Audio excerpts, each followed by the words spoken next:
should rescind that lesson plan, get rid of it, because they were afraid of a similar lawsuit. In the November 7th elections, the majority on the Kansas Board of Education has gone back to the pro-science moderates, and they are going to put evolution back where it properly belongs in their state science standards. So all of the major cases at the moment have been resolved in favor of good science education, the protection of church and state separation. However, in Louisiana, there's a very aggressive promoter of intelligent design by the name of Darrell White, who represents the Louisiana Family Forum, which is the Louisiana affiliate of Focus on the Family.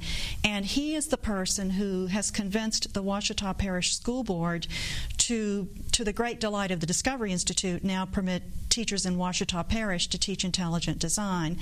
And so I'm afraid that we'll be seeing more of this kind of activity, since the intelligent design creationists are a fairly young lot. They don't really do much else except promote intelligent design, and they're in it, I guess, until their support runs out. I see, but generally the creationist groups have had a lot of money, don't they? They have quite a lot of money. The Discovery Institute, in fact, has been given millions of dollars by a very wealthy person named Howard Amundsen, who has had some very unsavory affiliations with the Christian Reconstructionist movement, which is the most radically right-wing form of Christianity in the country. He has since left the board of directors of the Chalcedon Institute, which is a Christian Reconstructionist organization, and joined the Discovery Institute's board of directors. So he apparently is still funding them, and as long as they have people who are willing to help them promote their religious right agenda, they will have lots of money. Unfortunately, they have quite a bit more money than the National Center for Science Education, on whose board I serve. Mm-hmm. So we welcome everybody who favors good science education to join the National Center for Science Education and become a donor to our organization, as well as to NOSHA, because NOSHA does a lot of work to promote the separation of church and state.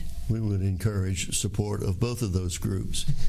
Dave, since you teach evolutionary biology at Nicholls State, do you run into students who say, well, that's only a theory and there's another explanation? Yes, regularly. How do you handle that? I try to appeal to their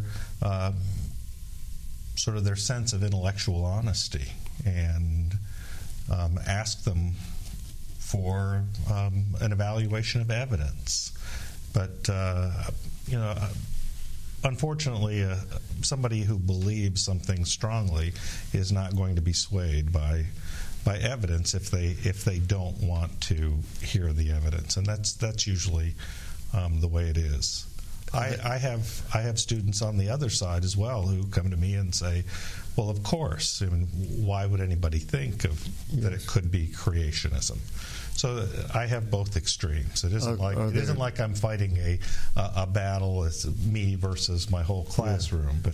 But are there student organizations of the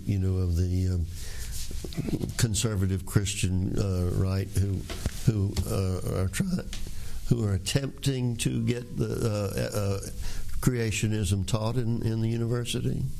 No, there hasn't been that.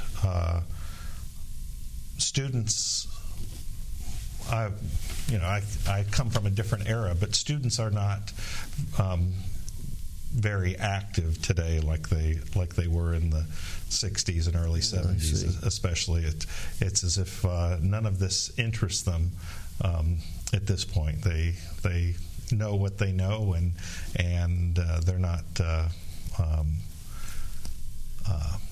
excited about changing anybody else's point of view.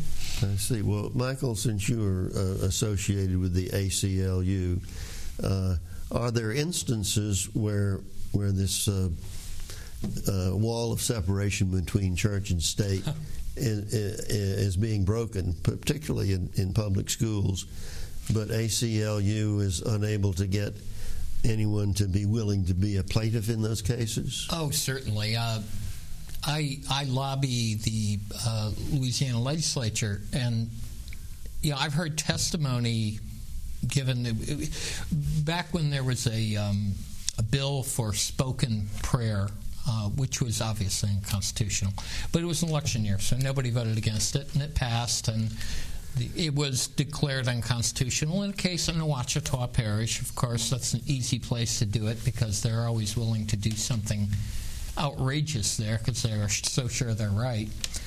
But one of the pieces of testimony, a school board member from Ruston, who is now deceased, so I have no worries about talking about her. She came in and she testified that of course in Ruston public schools they start every day with prayer, and they will continue to do so because it's that God's law is higher than man's law.